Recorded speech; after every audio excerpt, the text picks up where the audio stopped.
একটু কলেমার জিকির লা ইলাহা ইল্লাল্লাহ জবান খুলে লা ইলাহা ইল্লাল্লাহ লা ইলাহা ইল্লাল্লাহ মুহাম্মাদুর রাসূলুল্লাহ আল্লাহুম্মা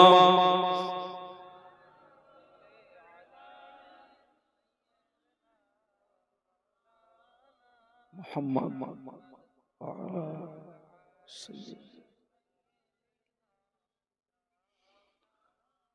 قال الله تعالى في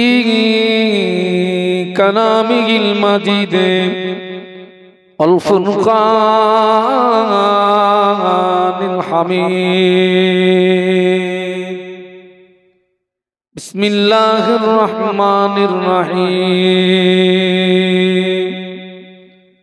قل إن كنتم تحبون الله فاتبعوني يحببكم الله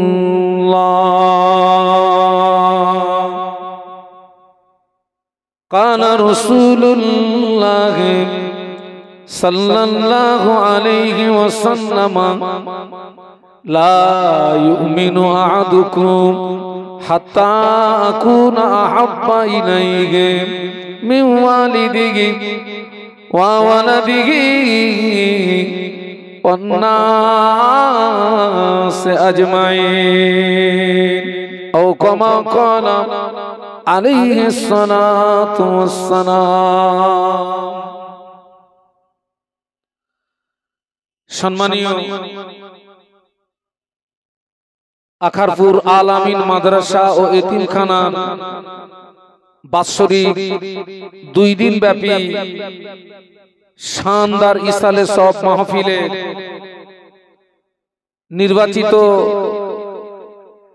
সুযোগ্য সুদক্ষ সভাপতি সাহেব, সম্মানীয় উলামা হাজরাত, বিশেষত আজকের মাহফিলের মূল আকর্ষণ প্রধান অতিথি আওলাদে মুজাদ্দিদুজ্জামান শ্রদ্ধাভাজন ভাইজান হুজুর কিবলা, সম্মুখে উপবিষ্ট দূর দূরান্ত থেকে আগত ভদ্র মহোদয়গণ, পর্দার আড়ালে অবস্থিতা আম্মা এবং বোনেরা, আল্লাহ পাকের দরবারে অসংখ্য শুকরিয়া। আজকের আমরা সকলে সৌভাগ্যবান, আমাদের খুশনসিব যে আল্লাহ পাক আমাদেরকে দয়া করে দুনিয়াবি সমস্ত কাজ ফেলে রেখে পবিত্র মাহে শাবানে দ্বীন ও শরীয়তের কিছু জ্ঞান অন্বেষণের উদ্দেশ্যে পুত পবিত্র মাহফিলে উপস্থিত হওয়ার তৌফিক দান করেছেন।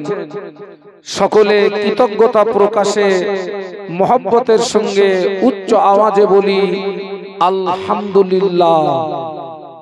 একটু কি সকলে মহব্বতে উচ্চ আওয়াজে বলা যায় আলহামদুলিল্লাহ? বিশ্বনবীর মাজার মুকদ্দাসে জানাই অসংখ্য দরুদ এবং সালাম। সকলে অন্তরের স্থল থেকে বলি সাল্লাল্লাহু আলাইহি ওয়াসাল্লাম। আল্লাহ পাকের শান, বাদ মাগরিব থেকে আপনারা এতক্ষণ অত্যন্ত ধৈর্যের পরিচয় দিয়ে একাধিক আলেমদের জবান থেকে শরীয়তের অনেক গুরুত্বপূর্ণ আলোচনা আপনারা শুনেছেন। আমি অযোগ্য, আমি নাদান। সর্বপ্রথম আপনাদের কাছে দোয়া প্রার্থী, অধমের জন্য একটু দোয়া। মহান আল্লাহ তার সন্তুষ্টির উদ্দেশ্যে দ্বীনের স্বার্থে আমাকে কিছু আলোচনা করার তৌফিক দিন। একটু অন্তর থেকে বলুন আল্লাহুম্মা। আপনারা সবাই কম বেশি জানেন আখারপুর আল আমিন মাদ্রাসা ও এতিমখানার ভিত্তি স্থাপন হয় 2022 সালে। আর আমরা এখন 2025 সালে আমরা অবস্থান করছি। 22 থেকে 25, তার মানে কত বছর হলো? 3 বছরে পদার্পণ করল। নিশ্চয়ই আপনাদের স্মরণ থাকা উচিত যে আমরা গত বছরে এই মাহফিল থেকে একটি ছাত্রের মাথায় আমরা পাগড়ি দিয়েছিলাম। আলহামদুলিল্লাহ, এই যে আপনারা আপনাদের অক্লান্ত পরিশ্রমের অর্থ আপনারা প্রতিষ্ঠানকে দেন। আজকের অনেক দূর দূরান্ত থেকে মানুষ এসেছেন, হাওড়া জেলা থেকে মানুষ এসেছেন, হাওড়া জেলা মুন্সিরহাট থেকে আমার ভাইরা এসেছেন, বহেড়ার ভাইরা এসেছেন, শ্রীকাঠির ভাইরা এসেছেন, মির্জানগরের ভাইরা এসেছেন, আমটনার ভাইরা এসেছেন, আরো এলাকা থেকে বহু দূর দূরান্ত থেকে ভাঙড় থেকে মানুষ এসেছেন।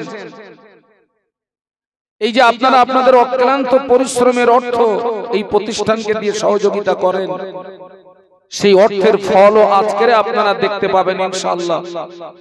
আমার পরপরই ফুরফুরা শরীফের হুজুর কেবলা আসবেন। তিনি এই আমাদের এই প্রতিষ্ঠানে আপনার একটি ছাত্রের মাথায় তিনিও পাগড়ি দেবেন ইনশাআল্লাহ। আপনার এক বৈঠকে পূর্ণ 30 পারা কোরআন শুনিয়েছে ওই ছেলেটি। বলুন আলহামদুলিল্লাহ, একটু মহব্বতের সঙ্গে বলুন। আমার ভাইরা, আপনারা আরো একটা বিষয় লক্ষ্য করুন, সমাজে যত আলেম ওলামা আছেন আপনারা দেখবেন অধিকাংশ আলেম ওলামা, অধিকাংশ বক্তারা কোনো না কোনো একটা প্রতিষ্ঠানের সঙ্গে জড়িয়ে। আপনি একটু লক্ষ্য করবেন, আজকের যিনি জিকিরের মজলিস পরিচালনা করলেন আলহাজ হযরত মাওলানা ইয়াকুব আলী সাহেব হুজুর, তিনি তো বিশাল একটা প্রতিষ্ঠানের আপনার দায়িত্বে আছেন। আমার আগে যিনি ওয়াজ করছিলেন আলহাজ হযরত মাওলানা আমানুল্লাহ সাহেব, তিনি একটি প্রতিষ্ঠানের সঙ্গে জড়িয়ে। তার আগে যিনি ওয়াজ করলেন আলহাজ হযরত মাওলানা জোনায়েদ হোসেন সাহেব, তিনি একটি প্রতিষ্ঠানের সঙ্গে জড়িয়ে। আমার আগে বক্তব্য রাখলেন আপনার এশা নামাজের পরে বক্তব্য রেখেছিলেন বহেড়া থেকে আমার ভাইরা এসেছেন, বহেড়া রহমানিয়া মাদ্রাসার শিক্ষক, তিনি একটি প্রতিষ্ঠানের সঙ্গে জড়িয়ে। আপনারা সাধারণ মানুষ, আপনাদের ভিতরে একটা প্রশ্ন আসে যে আলেমরা এত প্রতিষ্ঠানের সঙ্গে জড়িয়ে কেন? এর কারণ হচ্ছে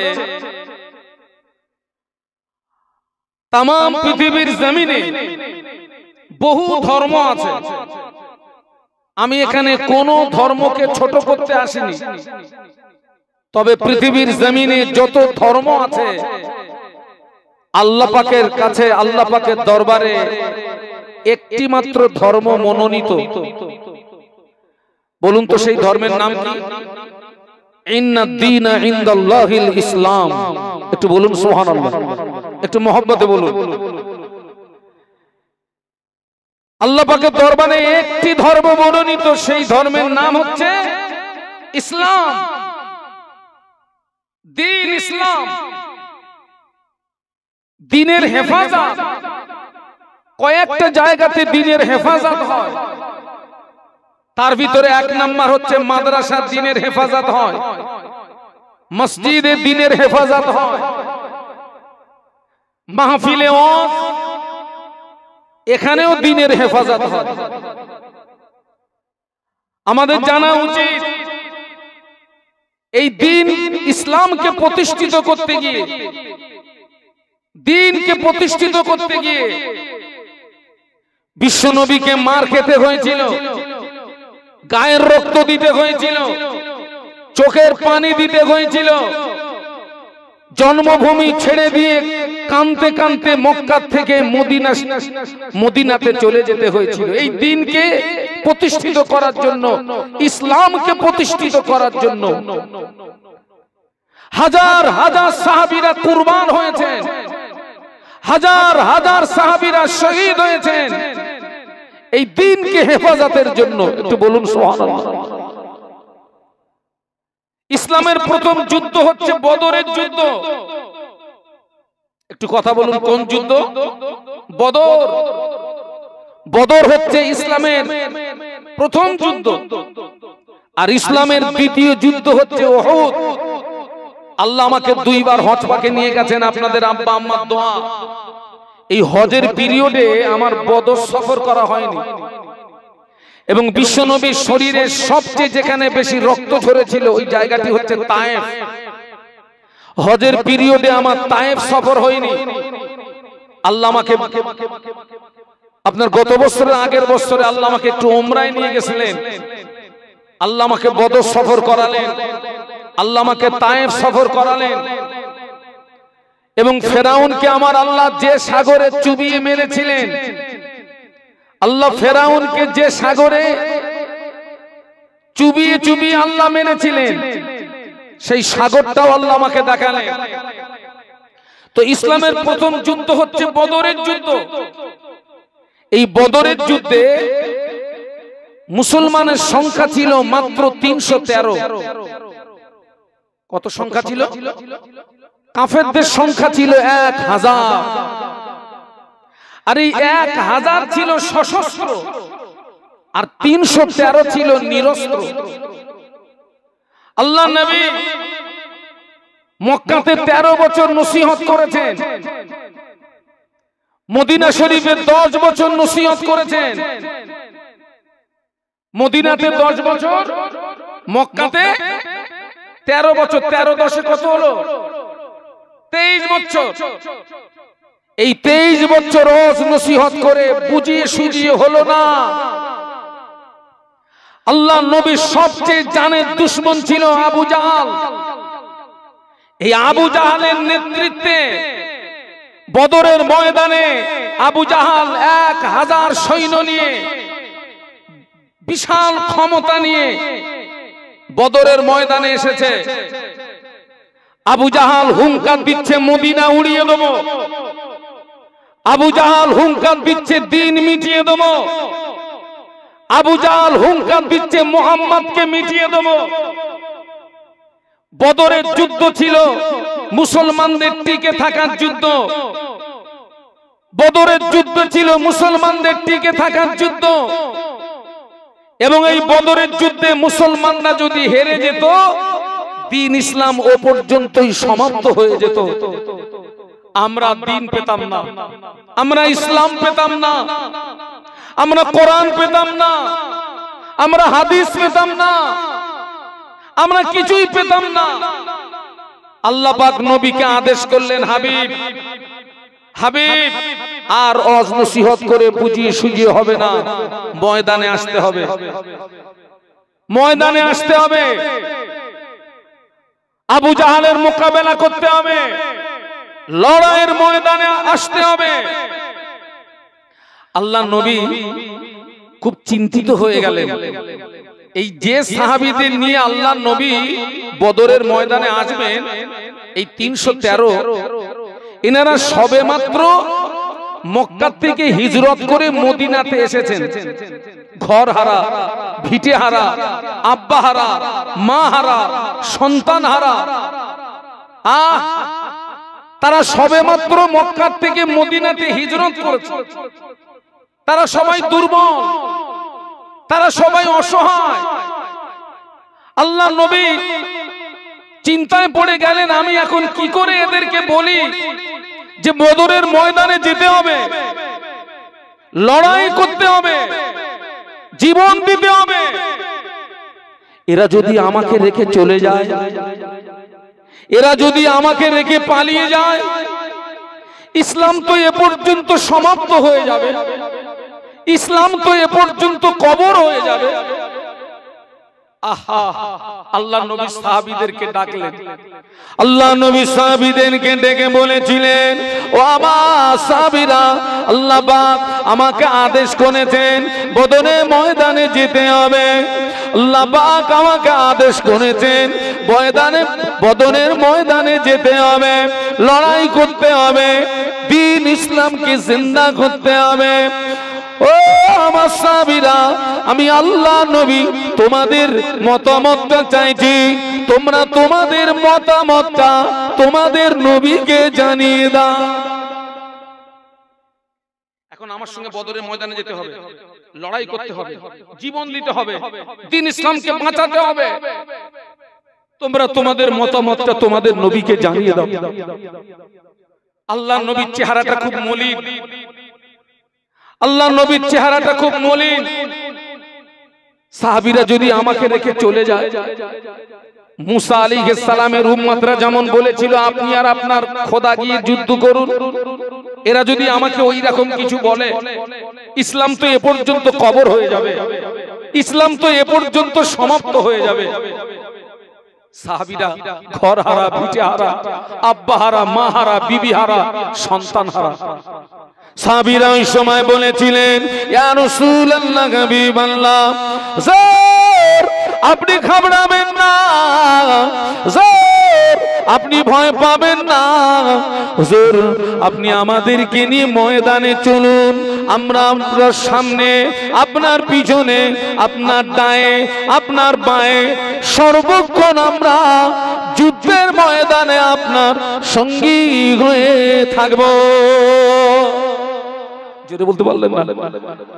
আল্লাহ নবী যে টেনশন করছিলেন, ভাবছিলেন এরা যদি আমাকে দেখে পালিয়ে যায়, সেই সাহাবীরা বলছেন জোর আপনি ঘাবড়াবেন না, হুজুর আপনি ভয় পাবেন না, হুজুর আপনি টেনশন নেবেন না, হুজুর আপনি আমাদেরকে নিয়ে ময়দানে চলুন, আমরা আপনার সামনে, আপনার পিছনে, আপনার ডায়ে, আপনার বাঁয়ে সর্বক্ষণ আপনার সঙ্গী হয়ে থাকবো। একটু মহব্বতে বলা যাবে? আর একটু আওয়াজ দেওয়া যাবে? একটু তাকবীর দেন তো, নারায়ে তাকবীর। আর একটু মহব্বতের সঙ্গে বলুন নারায়ে তাকবীর। আল্লাহু আকবার। আল্লাহর নবী খুশিতে মুচকে হেসে ফেললেন, একটু বলুন না সুবহানাল্লাহ। আল্লাহর নবীর চেহারায় একটা হাসির ঝলক ভেসে আসে, খুশিতে বাগে বাগ হয়ে গেলেন।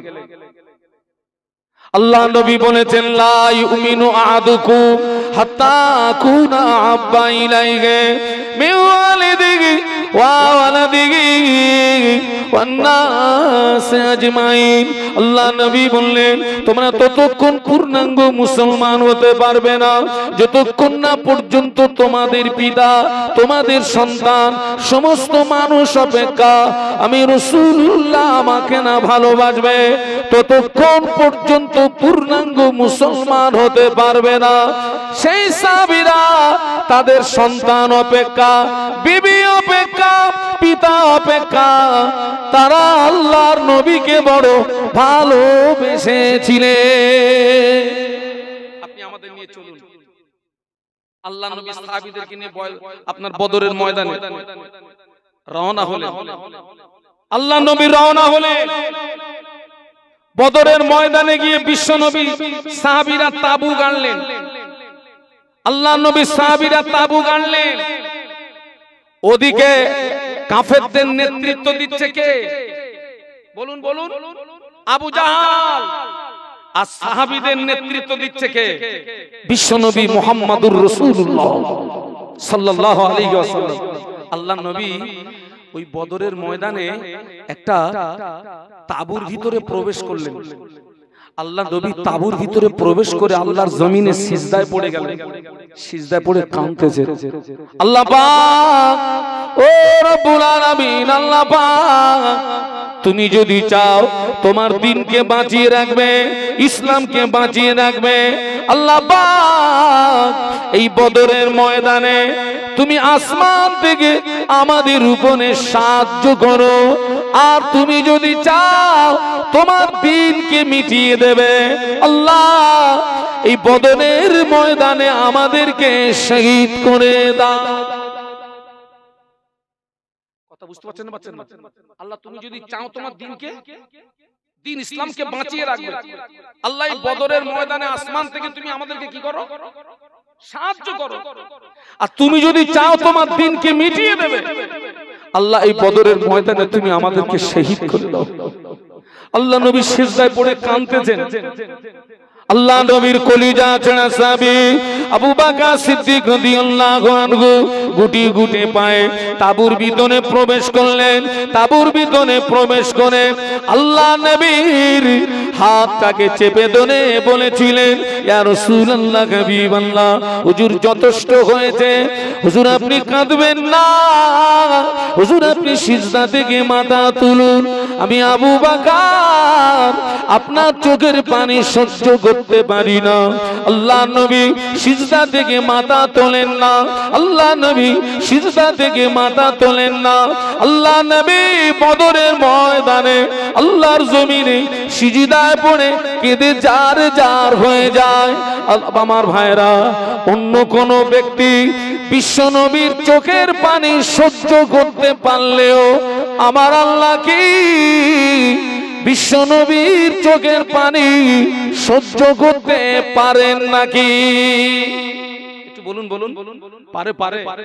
মুসা আলাইহিস সালাম, ঈসা আলাইহিস সালাম, নূহ আলাইহিস সালাম, দাউদ আলাইহিস সালাম, লূত আলাইহিস সালাম, এনারা আল্লাহ যে কাজে রাজি, মুসা নবী ওই কাজে রাজি। আল্লাহ যে কাজে রাজি, নূহ নবী ওই কাজে রাজি। আল্লাহ যে কাজে রাজি, দাউদ নবী ওই কাজে রাজি। আল্লাহ যে কাজে রাজি, ঈসা আলাইহিস সালাম ওই কাজে রাজি। আর আমাদের নবী যে কাজে রাজি, স্বয়ং আল্লাহ ওই কাজে রাজি। একটু মহব্বতে বলতে পারলেন না? মুসা আলাইহিস সালাম, নূহ আলাইহিস সালাম, দাউদ আলাইহিস সালাম, লূত আলাইহিস সালাম, জাকারিয়া আলাইহিস সালাম, যত নবী রাসূল আল্লাহ যে কাজে রাজি তানারা সেই কাজে রাজি। আর আমাদের নবীর জন্য স্পেশাল পাওয়ার, আমাদের নবী যে কাজে রাজি তথা বিশ্ব নবী যে কাজে রাজি, স্বয়ং আল্লাহ ওই কাজে রাজি। একটু মহব্বতে বলতে পারলেন না? তাকবীর দেন তো, নারায়ে তাকবীর। বিশ্ব নবী সিজদায় পড়ে কাঁদছেন, আল্লাহ পাক ওই দৃশ্যটা দেখতে পাচ্ছেন না? পাচ্ছেন না। আল্লাহ নবীর চোখের পানি সহ্য করতে পারেন না। আপনারা একটু লক্ষ্য করুন, আমাদের সর্বপ্রথম কিবলা ছিল বাইতুল মাকদাস। কোনটা ছিল? বাইতুল মাকদাস। এই বাইতুল মাকদাস কোথায়? জেরুজালেম, যেটা এখন কাদের দখলে? ইহুদিদের দখলে। আল্লাহ নবী 16 থেকে 17 মাস ওই বাইতুল মাকদাসের দিকে ফিরে বিশ্ব নবী নামাজ পড়েছিলেন। কিন্তু আল্লাহ নবী বারে বারে আসমানের দিকে ফিরে ফিরে চান, বারে বারে আসমানের দিকে ফিরে ফিরে চান। আর মনে মনে হয়, আল্লাহ পাক বাইতুল মাকদাসটা আমার জন্য কিবলা না হয়ে বাইতুল্লাহটা যদি আমার জন্য কিবলা হতো, আমি মনের দিক দিয়ে তৃপ্তি পেতাম, আমি মনের দিক দিয়ে আনন্দিত হতাম, আমি খুশি হতাম। নবী যে কাজে রাজি, আল্লাহ এক আঙ্গুল শাহাদাত আঙ্গুলটা আসমানের দিকে ইশারা করে বলুন, নবী যে কাজে রাজি, আল্লাহ ওই কাজে রাজি। একটু জোরে বলুন, একটু মহব্বতে বলুন। আল্লাহ নবী 16 থেকে 17 মাস বাইতুল মাকদাসের দিকে ফিরে নামাজ পড়েছিলেন। তো কোন একদিন বিশ্ব নবী আপনার 4 রাকাত জোহরের নামাজ বাইতুল মাকদাসের দিকে ফিরে আল্লাহ নবী নিয়াত করেছেন। 4 রাকাত জোহরের নামাজ বাইতুল মাকদাসের দিকে ফিরে নিয়াত করেছেন। কিন্তু আল্লাহ নবীর মনে হচ্ছিল, আল্লাহ পাক কাবা আমার জন্য কিবলা হলে আমি খুশি হতাম, আমি সন্তুষ্ট হতাম, আমি তৃপ্তি পেতাম। আল্লাহ পাক নামাজের ভিতরে ওহী নাজিল করলেন, ফেরেশতা জিবরাইলকে দিয়ে কোরআন নাজিল করলেন। কদ নারা তাকাল্লুবা ওয়াজহিকা ফিস সামাই ফালানুওয়াল্লিয়ান্নাকা কিবলাতান তারদাহা ফাওয়াল্লি ওয়াজহাকা শাতরাল মাসজিদিল হারাম। আল্লাহ পাক নামাজের ভিতরে ফেরেশতা জিবরাইলকে দিয়ে ওহী নাজিল করে বললেন, ও জিবরাইল, আমার হাবিবকে গিয়ে বলো, আমার হাবিব বাইতুল মাকদাসের দিকে ফিরে নামাজ পড়ে ঠিকই, কিন্তু আমার নবী বারে বারে আসমানের দিকে ফিরে ফিরে যায়। আমার নবীর মনে হয় বাইতুল মাকদাসটা কিবলা না হয়ে বাইতুল্লাহটা কিবলা হলে আমার নবী খুশি হতো, রাজি হতো। ও জিবরাইল, আমার হাবিবকে গিয়ে জানিয়ে দাও, আমি আল্লাহ পাক আমার হাবিবের জন্য আমি কাবা শরীফকে কিবলা বানিয়ে দিলাম। একটু মহব্বতে বলুন না সুবহানাল্লাহ। আল্লাহর নবী 2 রাকাত নামাজ পড়েছিলেন বাইতুল মাকদাসের দিকে ফিরে। কোরআনের এই আয়াত যখন নাজিল হলো, নামাজের ভিতরেই আল্লাহর নবী চেহারাটাকে ঘুরিয়ে 2 রাকাত নামাজ পড়েছিলেন কাবার দিকে ফিরে। যেখানে কিবলা পরিবর্তন হয় ওই মসজিদটার নাম হচ্ছে মসজিদে কিবলাতাইন। আল্লাহ পাকের হাজী বান্দারা ওই মসজিদে নামাজ পড়েছেন। আল্লাহু আকবার। বিশ্ব নবী বদরের ময়দানে সিজদায় পড়ে কাঁদছেন, আল্লাহ তুমি যদি চাও তোমার দ্বীনকে বাঁচিয়ে রাখবে, আসমান থেকে বদরের ময়দানে আমাদের উপরে সাহায্য করো। তুমি যদি চাও তোমার দ্বীনকে মিটিয়ে দেবে, এই বদরের ময়দানে তুমি আমাদেরকে শহীদ করে দাও। আবু বকর সিদ্দিক রাদিয়াল্লাহু আনহু তাঁবুর ভিতরে প্রবেশ করে আল্লাহ নবীর হাত মোবারক চেপে ধরে বলেছিলেন, ইয়া রাসূলুল্লাহ আপনি কাঁদবেন না, আমি আবু বকর আপনার চোখের পানি সহ্য করতে পারছি না, ইয়া রাসূলুল্লাহ যথেষ্ট হয়েছে, আপনি সিজদা থেকে মাথা তুলুন। আল্লাহ নবী সিজদা থেকে মাথা তুললেন না, আল্লাহ সহ্য করতে পারেন না। আল্লাহ জিবরাইলকে ডাকেন, ও জিবরাইল আমার হাবিবের কাছে চলে যাও, আমার হাবিবকে গিয়ে শুনিয়ে দাও, আমার হাবিবকে গিয়ে বলে দাও আমি আল্লাহ পাক আজ বদরের ময়দানে আমি আল্লাহ পাক আমার হাবিবকে একা ছেড়ে দিই না, স্বয়ং আমি আল্লাহ আমার হাবিবের সঙ্গেই আছি। মহব্বতে বলুন না, ও জিবরাইল আমার হাবিবকে গিয়ে বলে দাও, আমার হাবিবকে গিয়ে শুনিয়ে দাও আমি আল্লাহ পাক বদরের ময়দানে আমি আল্লাহ ময়দানে আমার হাবিবকে একা ছেড়ে দিই না, স্বয়ং আমি আল্লাহ আমার হাবিবের সঙ্গেই আছি। শুধু তাই নয়, আমি আল্লাহ পাক এই বদরের ময়দানে জয়ের ঝান্ডাটা আমার হাবিবের হাতে তুলে দিয়েছি। যদি বলতে পারলেন না, মহব্বতে বলতে পারলেন না, তাকবীর দেন, নারায়ে তাকবীর। আমার হাবিবকে গিয়ে শুনিয়ে দাও।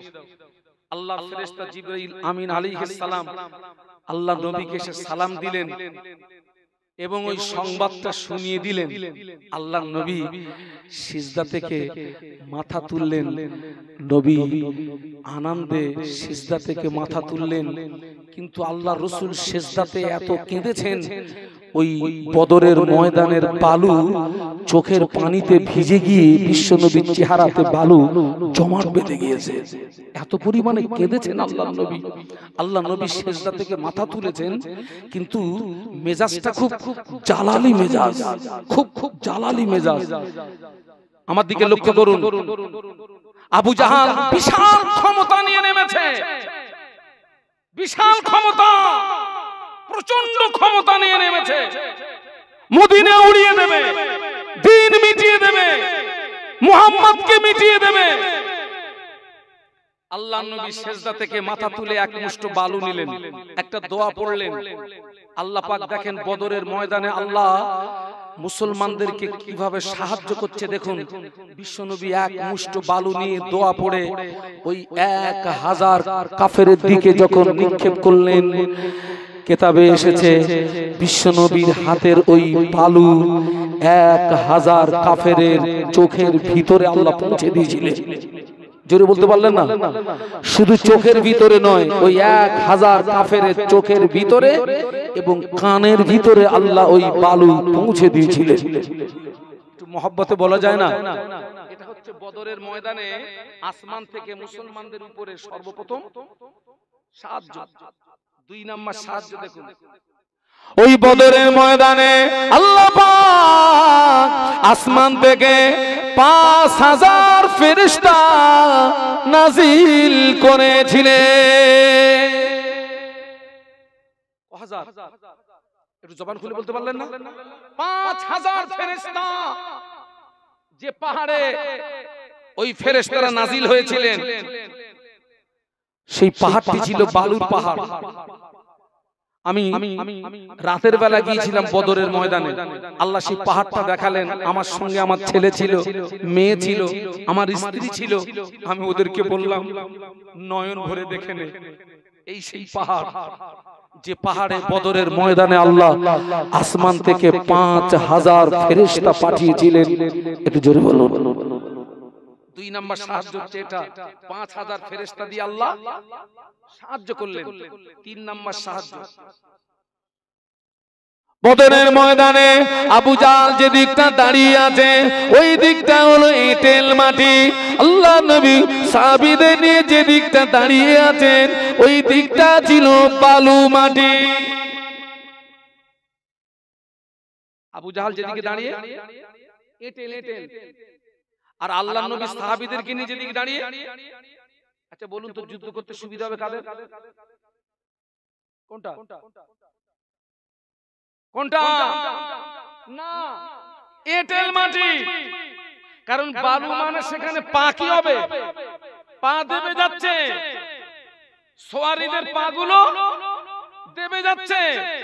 আর এঁটেল মাটি মানে টাইট মাটি, ওদের সুবিধা হবে। ও আমার ভাইরা, বদরের ময়দানে 3 নাম্বার সাহায্য আল্লাহ পাক 17ই রমজান বদরের ময়দানে আল্লাহ পাক আসমান থেকে রহমতের পানি দিয়ে বিশ্বনবীর পায়ের নিচের মাটি মজবুত করে দিয়েছিলেন। জোরে বলতে পারলে না? বালুতে যদি পানি পড়ে কি হবে? টাইট হবে।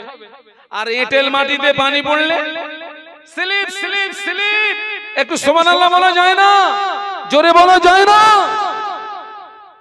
ও আমার ভাইরা,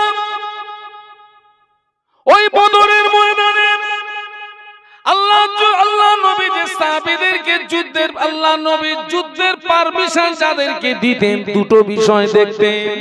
একটা দেখতেন বয়স, 2 নাম্বার দেখতেন হাইট। যে সাহাবীদেরকে যুদ্ধের পারমিশন দিতেন আল্লাহ নবী দুটো বিষয় দেখতেন। 1 নাম্বার কি দেখতেন? বয়স। 2 নাম্বার হাইট। ওই বদরের ময়দানে কোন সাহাবী হাইটে শর্ট হয়ে যাচ্ছে, কিতাবের ভিতরে এসেছে ওই সাহাবীরা পায়ের আঙ্গুলের উপরে ভর করে পায়ের গুরুমুড়িটাকে উঁচু করে নিজের শরীরের হাইটটাকে বাড়িয়ে দিয়েছিলেন যাতে যুদ্ধের পারমিশনটা পেয়ে যাই। একটু জোরে বলা যায় না? সাহাবীদের ঈমান আর আমাদের ঈমান এক? হ্যাঁ, আরে হাইটে শর্ট হয়ে যাচ্ছে তো সাহাবীরা পায়ের আঙ্গুলের উপরে ভর দিয়ে গুড়মুড়িটাকে উঁচু করে শরীরের হাইটটাকে বাড়িয়ে দিলেন যাতে বিশ্বনবী আমাদের যুদ্ধের পারমিশন দিয়ে দেয়। একটু জোরে বলুন। ও ভাইরা, ওই বদরের ময়দানে 2 তরুণ মায এবং মুআওয়াজ রাদিয়াল্লাহু তাআলা আনহুমা 2 তরুণ আল্লাহ নবীর সামনে দাঁড়িয়ে গিয়ে আল্লাহ নবীকে সালাম দিয়ে বলেছিলেন, ইয়া রাসূলুল্লাহ, হাবিবাল্লাহ, আমাদের সামনে দিয়ে আমাদের বাপ চাচারা সব যুদ্ধে চলে গেল, হুজুর আমাদের যুদ্ধে যাওয়া হলো না। ইয়া রাসূলুল্লাহ, হাবিবাল্লাহ, হুজুর আপনি আমাদের অনুমতি দিন, আমরা যুদ্ধে যাব, শহীদ হব, আমরা যুদ্ধে যাব, শহীদ হব। আল্লাহ নবী বললেন, তোমাদের কি করে অনুমতি দিই? তোমাদের বয়সটা বড় কাঁচা, 2 তরুণকে দে যারে যা, জোর আপনি আমাদের অনুমতি দিন, আমরা যুদ্ধে যাব, শহীদ হব।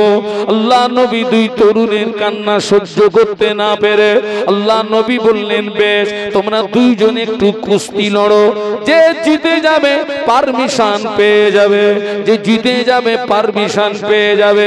হযরত মায বড়, মুআওয়াজ ছোট। মুআওয়াজ মাযের কানে কানে বলে, ভাই তুই তো আমাকে এক ধাক্কায় ফেলে দিবি ভাই, আল্লাহর নামের কসম করে বলি, দ্বিতীয়বারে আমি যখন তোকে ধরবো তুই একটু ইচ্ছা করে পড়ে যাবি, তা না হলে আমি যুদ্ধের পারমিশন পাবো না। আল্লাহ নবী 2 তরুণের মনের ভাব বুঝতে পেরে আল্লাহ নবী 2 তরুণকে যুদ্ধের অনুমতি দিয়ে দিলেন। একটু জোরে বলা যায় না? একটু মহব্বতে বলা যায় না?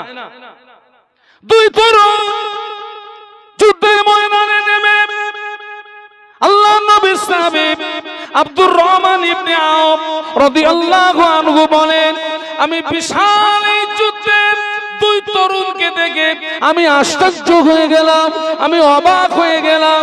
বিশাল এই যুদ্ধে দুই তরুণকে দেখে আমি আশ্চর্য হয়ে গেলাম, অবাক হয়ে গেলাম। ওই দুই তরুণ গুটি গুটি পায় নবী সাহাবীর নিকটস্থ গিয়ে সালাম দিয়ে বলেছিলেন, ও চাচা যান, চাচা যান, চাচা যান, আমরা মদিনার আনসারের ছেলে। চাচা যান, আমরা মদিনার আনসারের ছেলে। আমরা শুনেছি বিশ্ব নবীকে আবু জাহল সবচেয়ে বেশি কষ্ট দিয়েছে।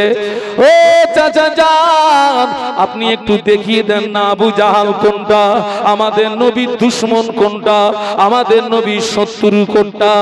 ও চাচা যান, এই যুদ্ধের ময়দানে আবু জাহল কোনটা একটু দেখিয়ে দেন। আমরা বাড়ির থেকে নিয়াত করে এসেছি, হয় আবু জাহলকে মারবো, তা না হলে আমরা মরবো। হয় আবু জাহলকে মারবো, তা না হলে আমরা মরবো। নিয়ত করে এসেছি, যুদ্ধের ময়দান ছেড়ে পালাবো না। জোরে বলতে পারলেন না? নবী সাহাবী বলে, আমি অবাক হয়ে গেলাম, আমি আশ্চর্য হয়ে গেলাম। নবী সাহাবী বলেন, আমি দূরে তাকিয়ে দেখি আবু জাহল নজরে পড়ে গেল। আমি দেখিয়ে দিলাম, ওই যে দূরে দেখতে পাওয়া যায় আবু জাহল। বলার সঙ্গে সঙ্গে হযরত মুআয এবং মুআওয়াজ রাদিয়াল্লাহু আনহুমা সিংহের মতো ছুটে, সিংহের মতো গর্জন করে ছুটে গিয়ে আবু জাহলকে ঘিরে ফেলেছে।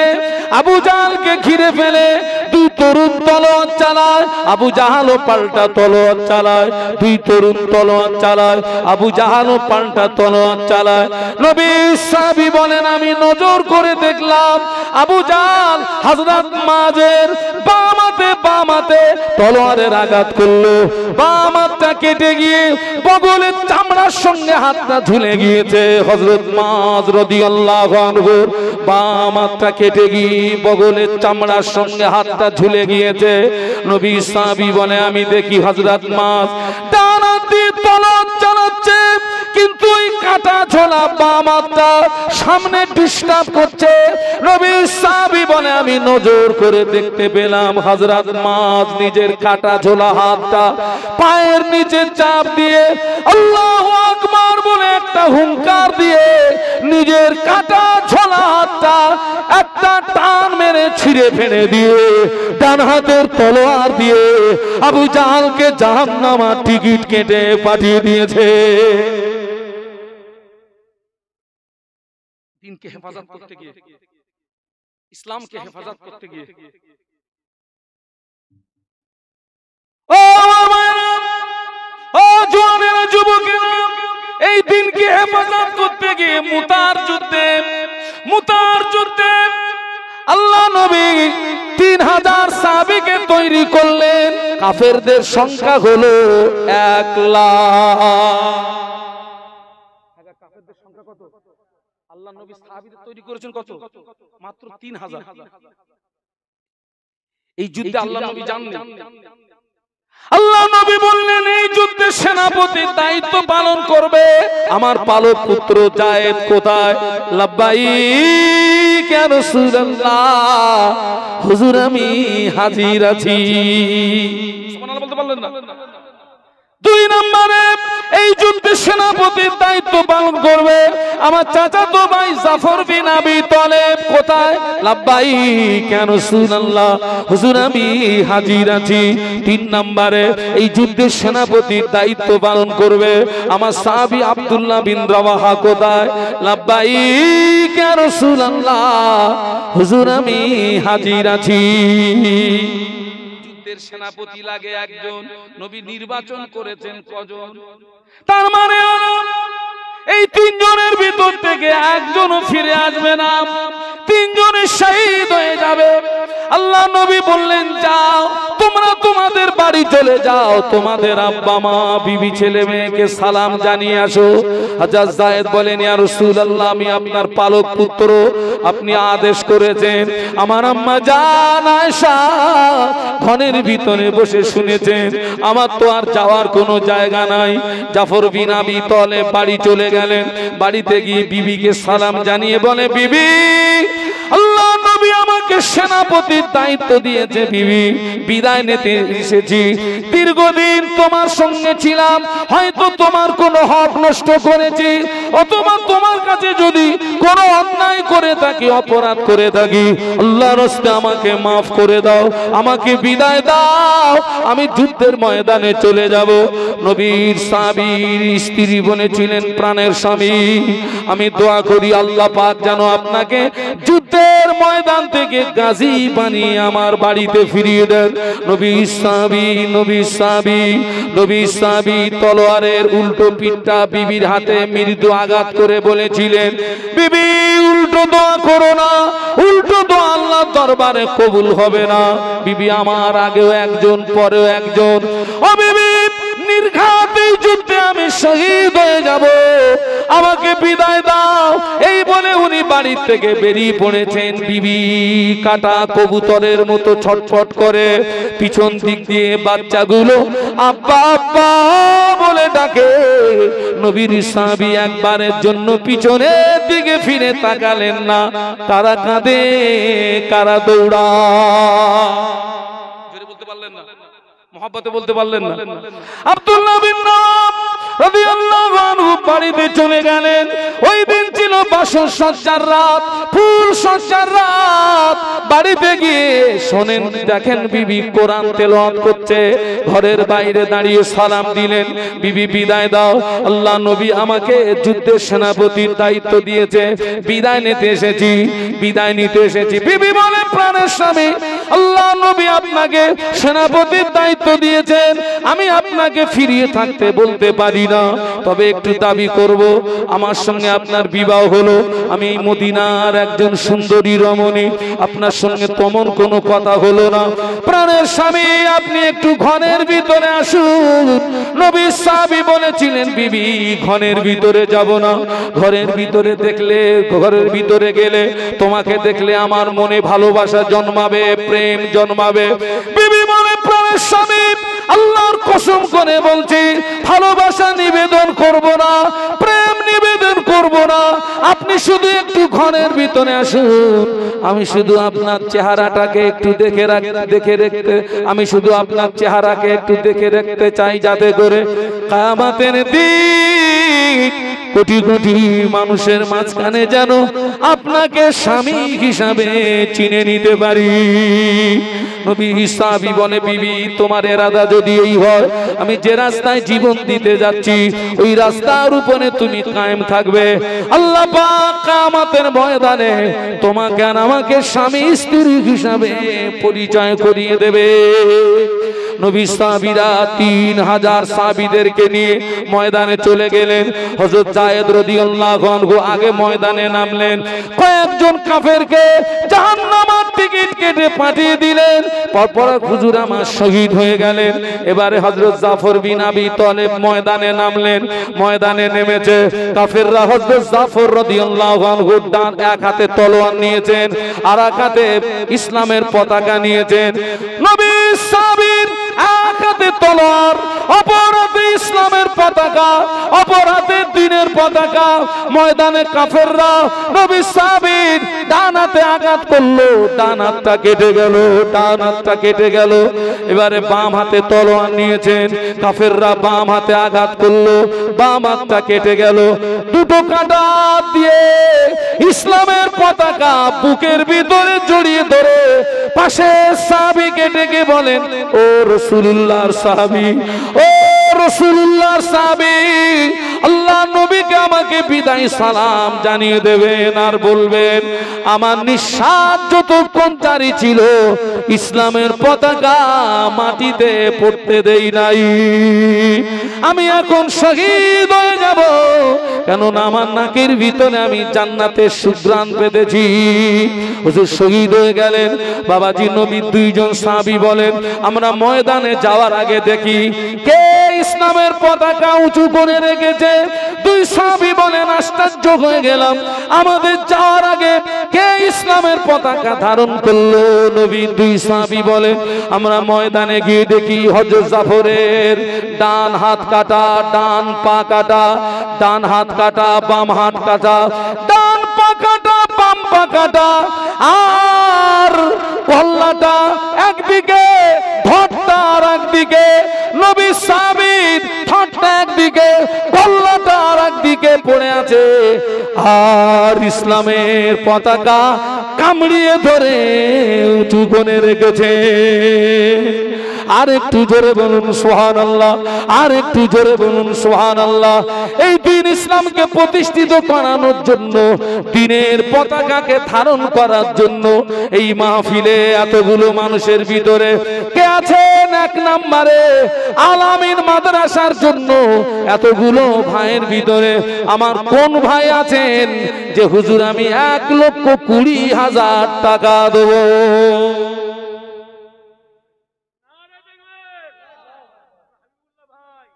নারায়ে তাকবীর, নারায়ে তাকবীর। তাকবীর দেন না নারায়ে তাকবীর? জোরে বলুন না নারায়ে তাকবীর। আমার আমটোনা থেকে এসেছেন আমার হাবিবুল্লাহ ভাই, বলুন জিন্দাবাদ। জোরে বলুন জিন্দাবাদ। আপনারা খুশি না বেজার? খুশি মানে বিশাল খুশির কি তাকবীর এইরকম হয়? আমার তো একটা গোসল হয়ে গেছে অটোমেটিক। আপনারা একটু গোসল করেন, একটু তাকবীর দেন তো নারায়ে তাকবীর। আরো জোরে বলুন তো নারায়ে তাকবীর। আমার হাবিবুল্লাহ ভাই বলুন জিন্দাবাদ। আমার হাবিবুল্লাহ ভাই বলুন জিন্দাবাদ। 1,20,000 টাকা বলুন মারহাবা। জোরে বলুন মারহাবা। একটু হাত তুলেন। আল্লাহুম্মা আমিন। আল্লাহ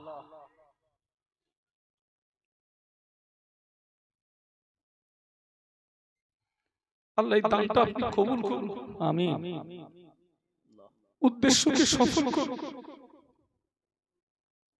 আমার ভাইয়ের হায়াতে বরকত দিন, তার স্ত্রী, তার কন্যা, তার পিতা মাতা সবাইকে সুস্থ জীবন দান করুন।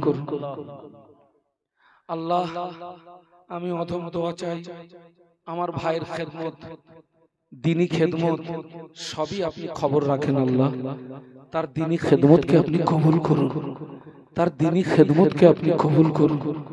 আল্লাহ তার দ্বীনি খেদমতকে আপনি কবুল করুন। আল্লাহ দোয়া চাই আমার ভাইকে মরণের আগে একবার দিদারে কাবা,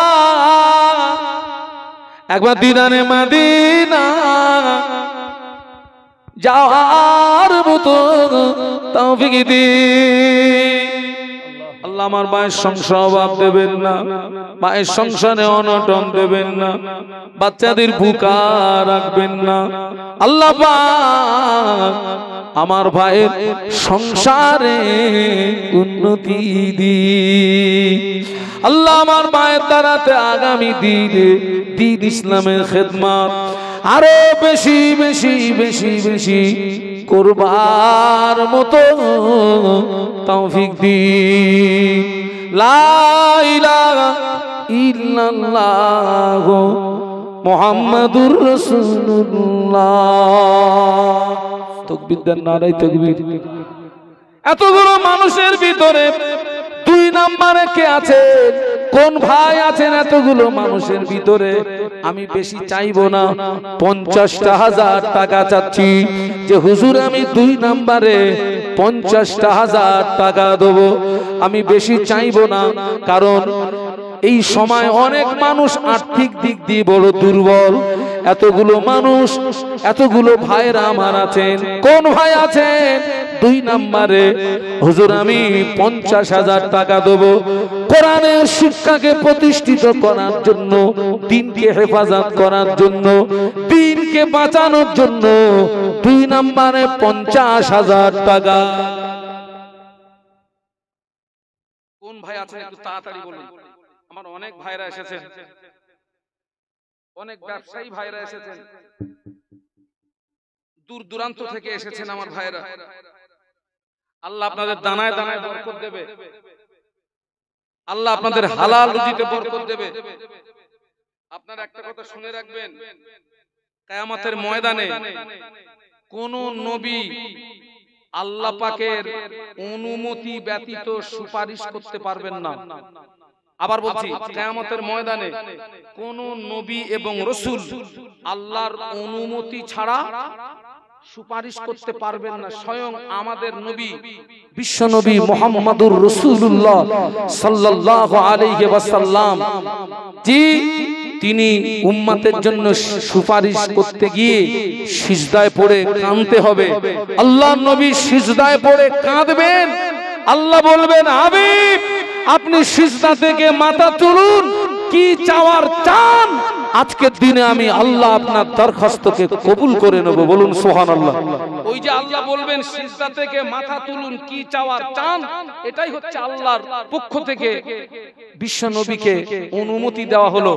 কিন্তু কোরআন আল্লাহর অনুমতি ব্যতীত, আল্লাহর অনুমতি ছাড়াই আল্লাহর দরবারে সুপারিশ করবে, আর কোরআনের সুপারিশকে আল্লাহ কিয়ামতের ময়দানে কবুল করবেন। একটু জোরে বলুন, আরো জোরে বলুন। আমি 2 মিনিট সময় দেব, 2 মিনিটের ভিতরে 50,000 টাকা। কোন ভাই আছেন? মাত্র 2 মিনিট সময়। আমার এখানে অনেক ভাইরা আছেন, দূরে দারাজে আছেন, কোরআনের শিক্ষাকে প্রতিষ্ঠিত করার জন্য, কোরআনের শিক্ষাকে বাঁচিয়ে রাখার জন্য, দ্বীনকে হেফাজত করতে গিয়ে আল্লাহ আপনাকে যে অর্থ দিয়েছে, ওই অর্থ থেকে 2 নম্বরে 50,000 টাকার ওয়াদা রেখেছি আমি, 50,000 টাকার দাবি রেখেছি আমি। কোন ভাই আছেন একটু বলুন। আল্লাহ 2 মিনিট হয়ে গেলে আমাকে বলবে, আমি 2 মিনিট সময় দেব। এতগুলো ভাইরা এখানে আছেন, 50,000 টাকা। আমি প্রথমে চেয়েছি 1,20,000। আমি কিন্তু চাইতাম যে একটা জোড়া হোক, আমি সেটাও চাইনি। আমি অনেকটা ডিগ্রি নিচে নেমে এসেছি, অনেক ডিগ্রি আমি নিচে নেমে এসেছি। 50,000 টাকা, 2 মিনিট সময়, ক মিনিট হয়েছে? আল্লাহর রাস্তায় একটু বলেন, কোন ভাই আছেন? আশেপাশে দূরে দারাজে অনেক ভাইরা আছেন। শাবান মাস, দোয়া কবুলিয়াতের মাস, এতগুলো মানুষ আমিন বলবে। একজনের আমিন যদি কবুল হয়ে যায়, একজনের আমিন যদি কবুল হয়ে যায়, বিশ্বাস করুন আপনার নসিবটা বুলন্দ হয়ে যাবে। শাবান মাস, দোয়া কবুলিয়াতের মাস। একটু আল্লাহর রাস্তা বলেন।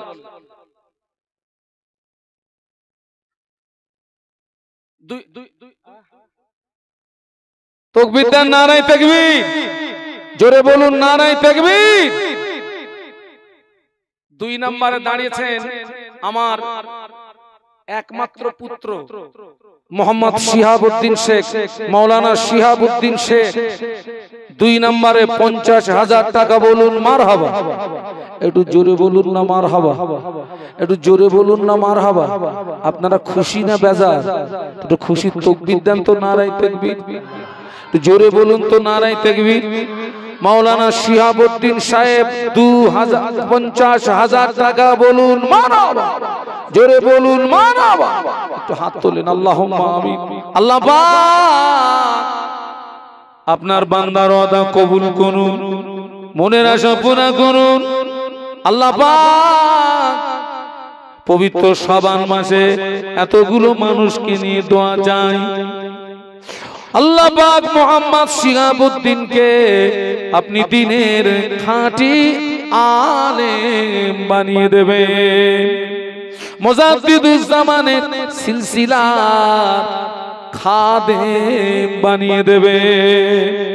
আল্লাহ পাক ওর দ্বারাতে দ্বীন ইসলামের খেদমত, সিলসিলার খেদমত আরো বেশি বেশি বেশি বেশি করবার মতো তৌফিক দিক। লা ইলাহা ইল্লাল্লাহু মুহাম্মাদুর রাসূলুল্লাহ। আল্লাহু আকবার। আরো জোরে বলুন নারায়ে তাকবীর। আমি এক নম্বরে 20,000 টাকা চাচ্ছি, 20,000 টাকা। 3 নম্বরে 20,000 টাকা। অনেক ভাইরা আছেন একটু